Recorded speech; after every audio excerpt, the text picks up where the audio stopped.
Hey everyone, sorry for the delay in recording this one. It's been a busy couple of days. Um, but this is the second part of the circle properties and proofs unit. We're going to keep this introduction relatively short, and this video will be relatively short as well because it's kind of just applying all of the theorems that you've already been introduced to. And realistically, the best way to practice circle properties and proofs is to do as much practice as possible. In this video, I'm just going to run through two examples of proofs that you might encounter in a test or exam that I've taken from the Christchurch Grammar School Year 11 specialist course.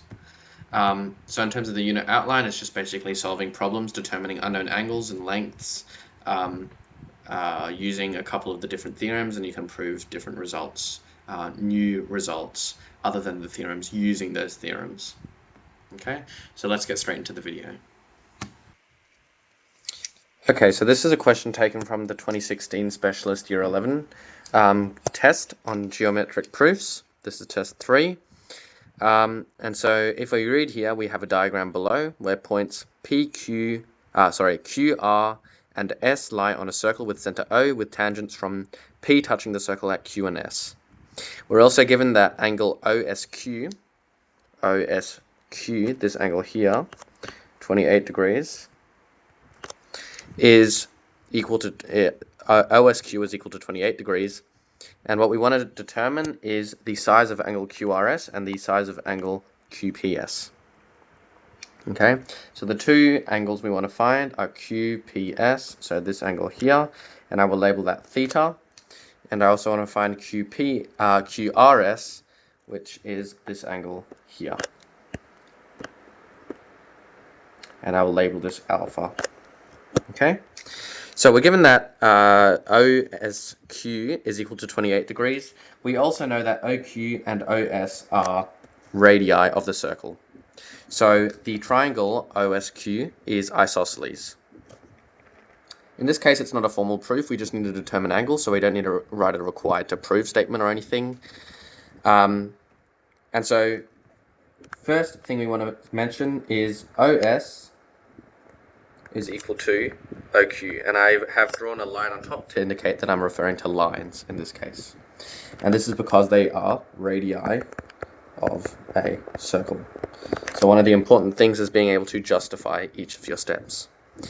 Because OS and OQ are equal, this implies that triangle OSQ is isosceles, which in turn implies that angle OQS equals angle OSQ equals 28 degrees, since they are base angles of isosceles triangle.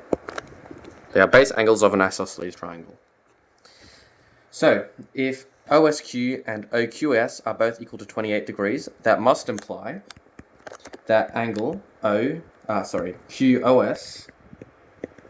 is equal to 122 degrees. Or I can rewrite that as 180 minus 2 times 28. 124 degrees. Okay? And that is because angle sum in a triangle is 180 degrees. Okay, so angle QRS is equal to 124 degrees. If we look here, we have this angle here, and we're trying to find the angle alpha. So angle QRS is equal to, we can use one of our circle theorems, namely the circle theorem that the angle at the center is twice the angle at the circumference subtended by the same arc. So in this case, we know that angle QRS is going to be equal to 62 degrees because the angle at the center is twice the angle at the circumference subtended by the same circle. And I understand that this is a massive thing to write out, but it's always necessary that you demonstrate the correct understanding of what you're of the circle theorems that you've been taught. The other thing I want to find is the angle QPS, right? So I found QRS, so that's my first point checked off. The next thing I want to do is find angle QPS. To help with that, I can use this quadrilateral here, and this is something that will become easier to spot the more circle proofs you do. So if I check this quadrilateral, I can see that I have a radius tangent theorem here. I know that that's 90 degrees, I know that that's also 90 degrees. Okay, so I can say that angle PQO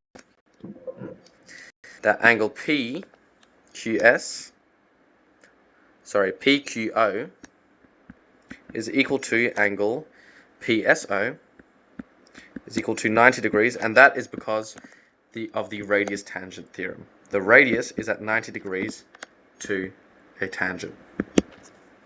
Okay, and that implies in turn that angle PQS is equal to angle PSQ is equal to 90 minus 28 because of complementary angles, which is equal to 62 degrees. Complementary angles. And now I know that both PQS and PSQ are equal to 62 degrees. I can find angle theta through the angle sum of a triangle being 180 degrees. So angle QPS is equal to 180, take 2 times 62, due to angle sum of a triangle is equal to 180 degrees.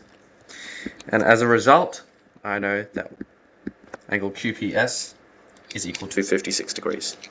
And so I found my second angle that the question asked for. Alright, this next problem is taken from the year 11 2022 test 3 on geometric proofs. And what it's asking us to do is determine the angle OGB in terms of two Greek letters here, ACK and FGD. Okay, and so here, based on my diagram, I have AC, CK, and FH being tangential at B, E, and G respectively. That DE is the diameter of the circle, ACK equals theta, and I think this might be phi, I'm not entirely sure. So ACK is theta degrees. I know that OGB, and I want to find OGB. So that's this angle here. And I'll label this alpha on the diagram. Okay. So, based on my understanding, I know first of all that this angle will be 90 degrees, this angle will be 90 degrees, this angle will also be 90 degrees, and this angle here will also be 90 degrees, and that is because of the radius tangent theorem. The radius and the tangent being perpendicular to one another.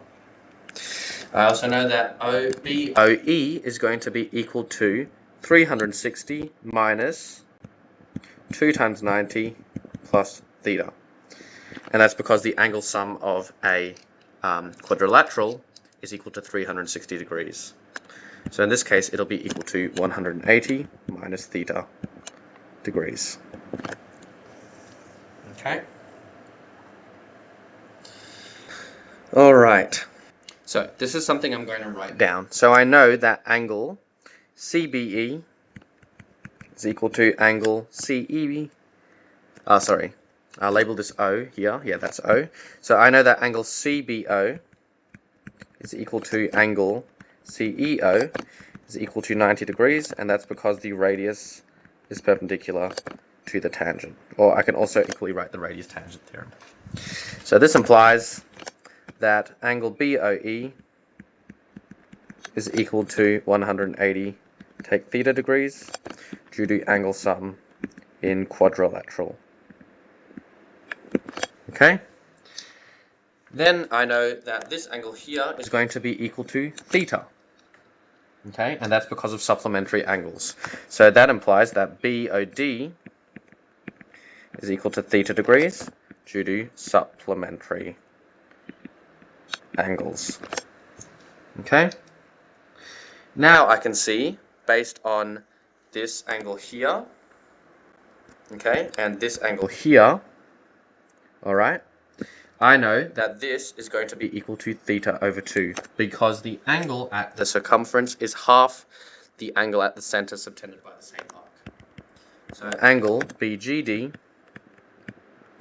is equal to theta over 2 due to angle at center equals 2 times angle at circumference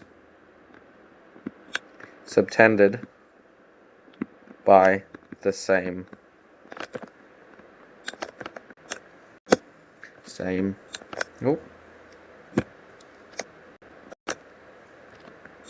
arc. Okay, so that's again a bit wordy, but that's what you'll have to do. I just got to move this over. Alright, so that one is the one we're trying to find, and I know that this is equal to theta over 2.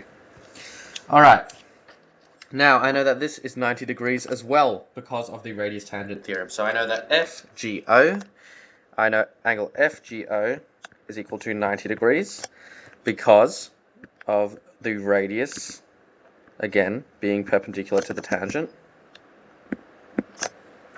And therefore, I know that alpha plus theta over 2 plus phi is equal to 90 degrees. And consequently, I know that alpha, or my angle OGB, which I'm trying to find, angle OGB, so angle OGB is going to be equal to 90 degrees minus theta on 2 minus phi. And so I have found angle OGB in terms of theta and phi. Okay, and this justifying my answer, just adding on here, these are complementary angles. Here in each of my steps I have provided a justification. A geometric theorem backs up each of my statements here. Okay, so that's an important thing. When they ask you to justify your answer, make sure you are remembering your circle theorems. Alright, good. Cool, sorry, it's shifted over a little bit everywhere, but I think you get the gist. So these are some of the types of problems that you could encounter in a geometric proofs test. Hopefully they're relatively manageable. It is difficult to see some features of a geometric figure, but it does get easier the more of these you do, so I recommend that you practice this as much as you can. I'll be linking the Sadler questions, and I also recommend that you take a look at O.T. Lee or Nelson as well for some more practice with geometric proofs. Alright, good. That is all for today, and I will see you next time.